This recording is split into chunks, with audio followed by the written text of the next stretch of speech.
welcome to World. Today we are beginning a new chapter, A Snake in the Grass by R.K Narayan. This is part 1 of this chapter. If you haven't watched the previous classes, see the playlist to watch the previous classes. Let's begin our today's class. Hello everyone, my name is Helen. Today I'm taking you the third chapter, A Snake in the Grass. Nature abounds with plants, trees, animals, birds, insects, etc. Aren't the animals and birds also the inheritors of the earth like us? Surely not. The earth belongs to all the plants, animals, birds, insects, etc. also. Don't they have right to live on the earth as we have? They also have equal right to live here. If you find a snake in your garden or premises, what will you do? Here is an interesting story. Read on. A Snake in the Grass by R.K Narayan. It was a sunny afternoon. The inmates of the bungalow were at their siesta. A cyclist rang his bell at the gate frantically and shouted, "A big cobra has got into compound. It crossed my wheel." He pointed to its track under the gate and resumed his journey. The family consisted of mother and her 4 sons. They were agitated to hear the news. Soon they assembled at the gate. The old servant Dasa was sleeping in the shed. They shook him out of his sleep and told him about the arrival of the cobra. "There isn't any cobra here," he replied, and tried to dismiss the matter. They swore at him and wanted him to be serious.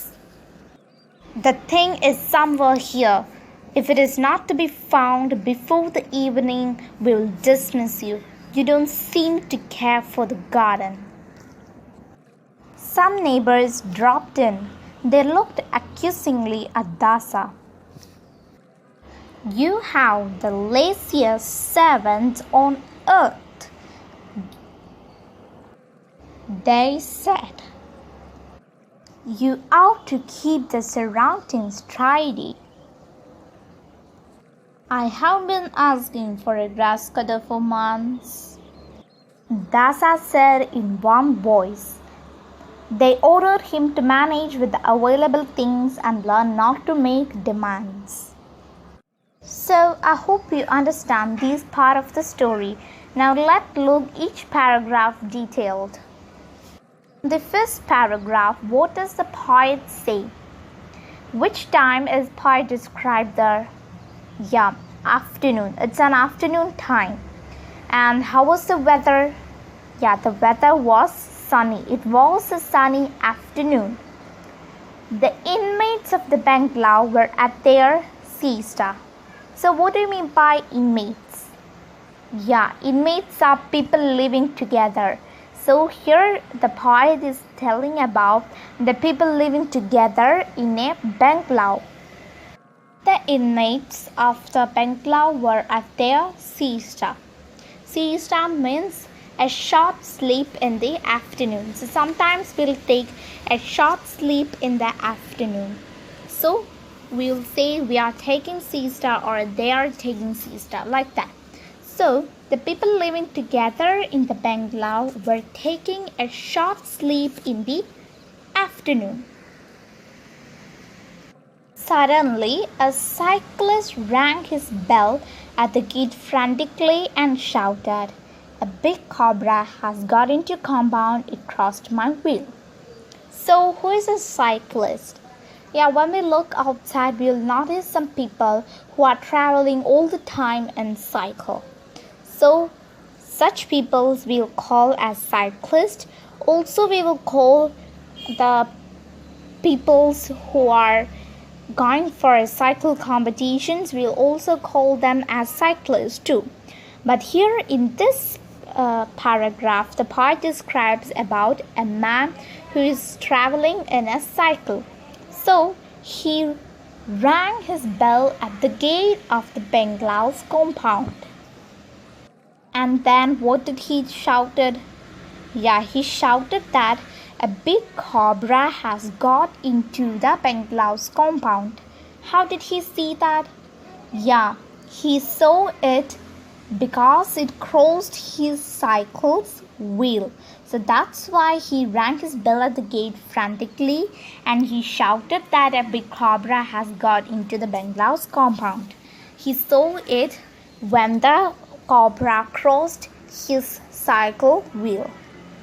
He pointed to its track under the gate and resumed his journey.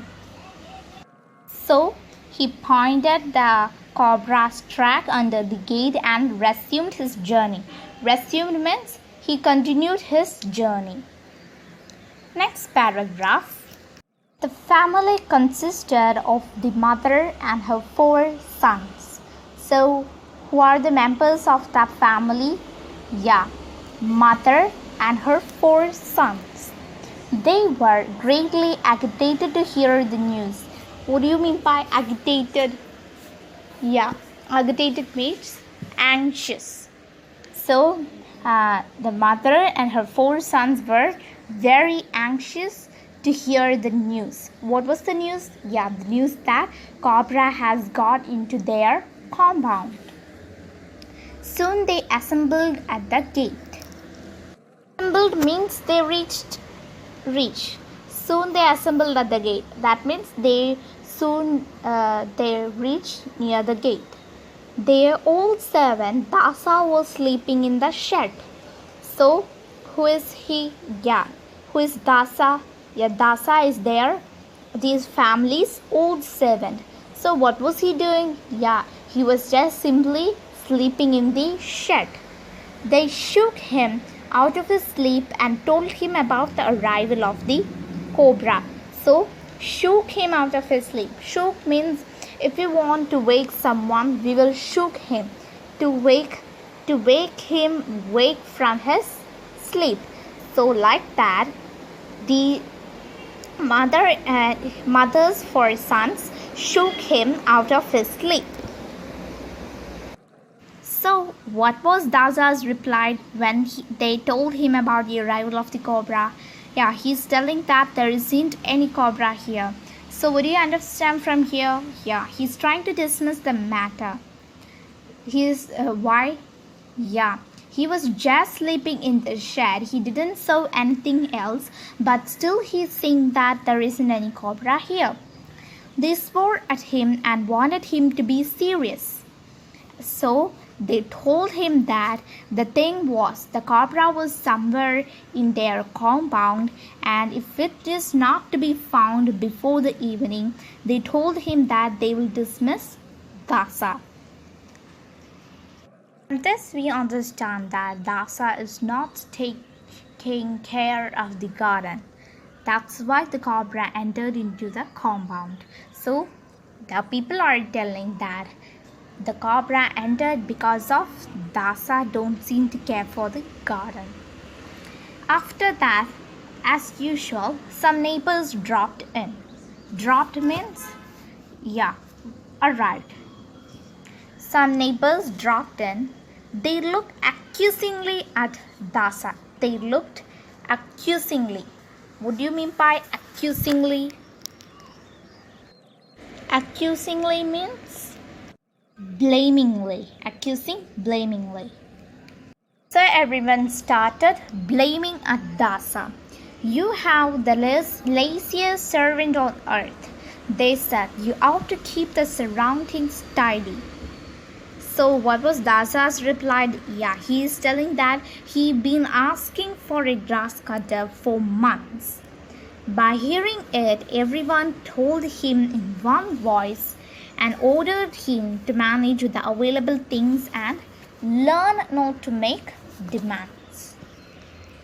Now let's get to our next portion of the story. Meanwhile, more neighbors assembled. They began discussing snake manas and the dangers of snake bite. They began helping the neighbor in every possible way.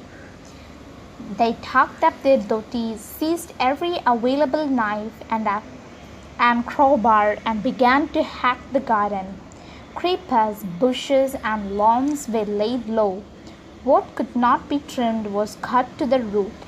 The inner walls of the house brightened, with the unobstructed glare streaking in. But there was nothing to be done. Dasa asked triumphantly, "Where is the snake?" An old beggar cried for alms at the gate. They told her that they were busy with the snake hunt. On hearing it, the old woman became happy. "You are fortunate. It is God Himself who has come to visit you. Don't kill the snake."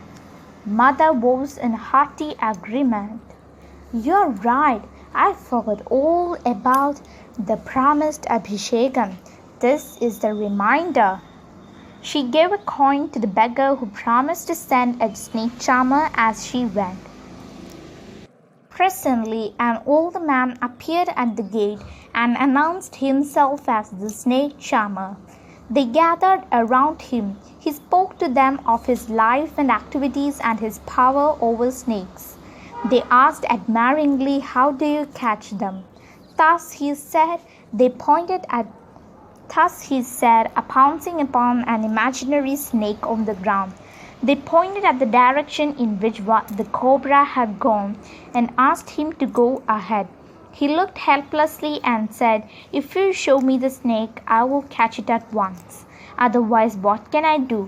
The moment you see it again, send for me. I live nearby." He gave his name and departed.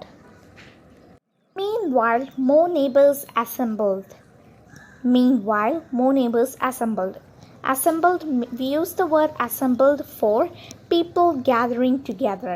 So here in this bungalow, many more neighbors started gathering together. They began discussing the snake menace and the dangers of snake bite. Menace means dangerous, that the snake is likely to cause harm or a threat. So here the people gathered together, started discussing about the dangers that the snake is likely to cause and the dangers of snake bite.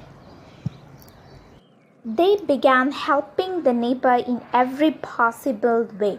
After discussing about the snake menace and the dangers of snake bite, they started helping their bungalow inmates in every possible way they can.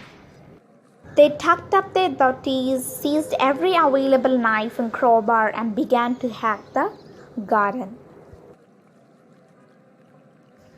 Tucked means to push, fold, or turn the edges or ends of something. Especially, we use this word for garments or bedclothes. So, we tuck them to secure or hide them. So here, the people gathered together, tucked up their dhotis. Dhotis means it is a garment worn by male Hindus. So it consists of a piece of material tied around their waist, extending to cover most of the legs. So they tucked up their dhotis, seized every available knife and crowbar. Seized means to take hold of something very forcibly and suddenly. So they started tucking the crowbar and knife in their dhotis. So crowbar, it is an iron bar with a flattened end.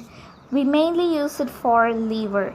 So they started tucking up their dhotis with the knife and crowbar and began to hack the garden. Hack means to cut with a rough or in a heavy way. So they started seizing every crowbar and available knife in their dhotis, and they began to hack the garden. Creepers, bushes, and lawns were laid low.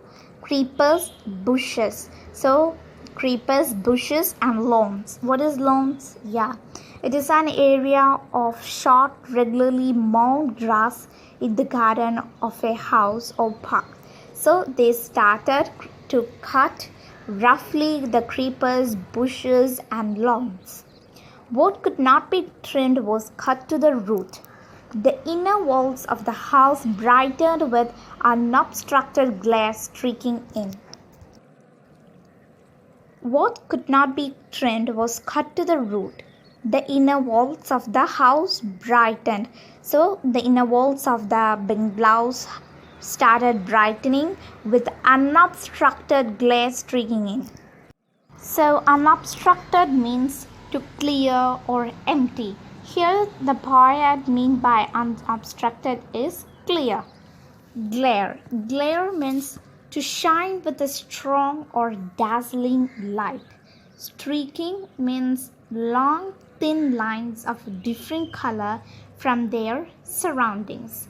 So here unobstructed glare streaking means a clear shine with a strong or dazzling light with the long thin lines of different color.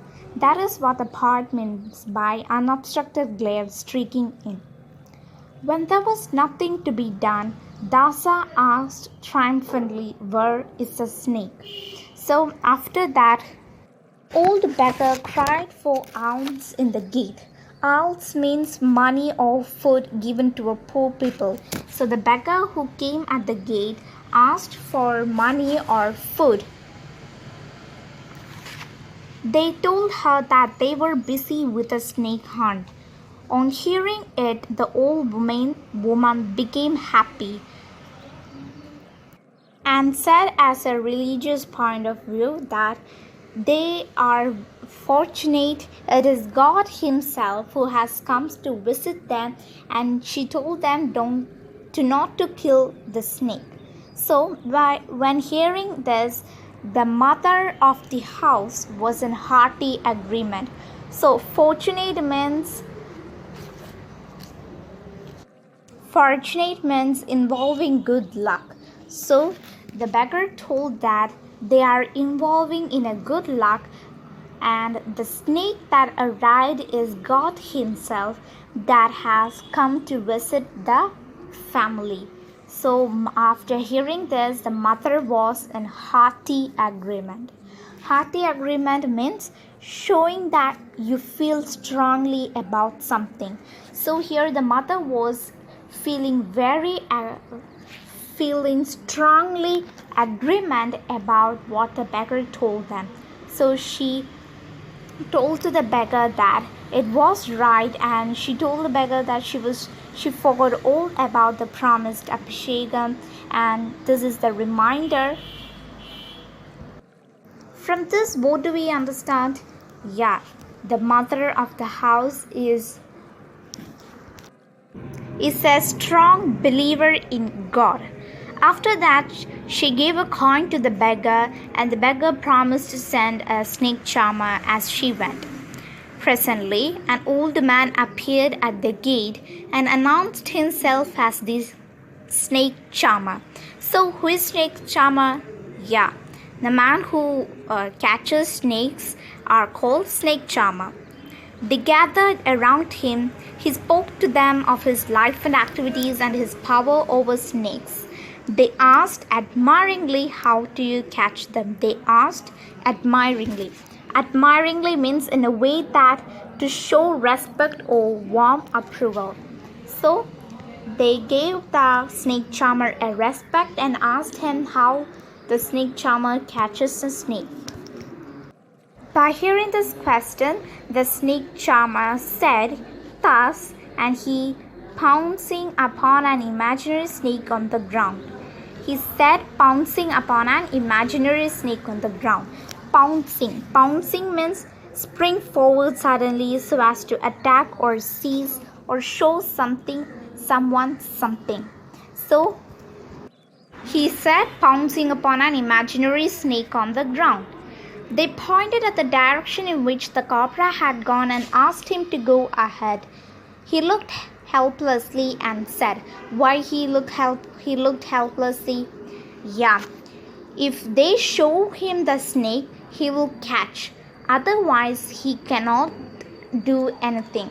So he told them that the moment they see the snake again, he said to send for me, and he said he is living nearby. He gave his name and departed.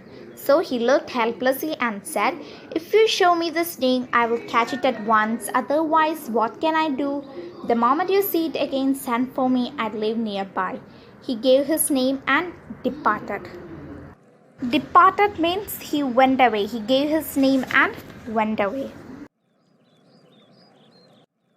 That's all we are taking today. The balance of the story will be taking on the next class. So I hope you understand this much part of the story. We will meet again at the next class.